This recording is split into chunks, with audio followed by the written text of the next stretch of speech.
மக்களே welcome to my மொட்டை மாடி. இங்கேயும் அதே கதை தான். 3 நாள் வீட்டை விட்டு போயிட்டீங்களே, செடிக்கெல்லாம் யாருக்கா தண்ணி விடுவாங்க? மொட்டை மாடியில் மண் கலவை எவ்வளோ ட்ரையாக இருக்குது பாருங்கள்.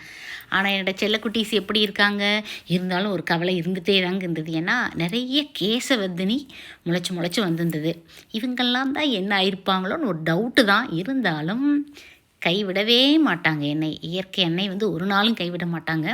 நாமளும் கொஞ்சம் கரெக்டாக பிளான் பண்ணணும். தேவையான அளவு தண்ணீர் விட்டுட்டு போனேன். இந்த அவுரி கேசவர்தினி பற்றின பயம்தான் இருந்துச்சு. அவுரிலையுமே பாருங்கள் மண் கலவை எவ்வளோ ட்ரையாக இருக்குன்னு. அதுக்கு காரணம் நான் கோகோ பிட் நிறைய ஆட் பண்ணுவேன். மொட்டை மாடி தோட்டத்துக்கு தேவையான மண் கலவைன்ட்டு நிறையா லாங் வீடியோஸ் அப்லோட் பண்ணியிருக்கேன் முன்னாடி. கண்டிப்பாக சேனலில் போய் செக் பண்ணிக்கோங்க. கண்டிப்பாக உங்களுக்கு ஹெல்ப்ஃபுல்லாக இருக்கும். வின்டருங்கிறனால 1 வீக் வரைக்குமே தாங்கும். அதுவும் கோயம்புத்தூர் கிளைமேட்டுக்கு. இதுவே சம்மராக இருந்தால் வாய்ப்பே இல்லைங்க. 3 நாள் வரைக்கும் தாங்கும். ஆனால் நான் ஒரு நாள் கூட வீட்டை விட்டு போகிறதுக்கு பிளானே பண்ணவே மாட்டேன். Happy gardening.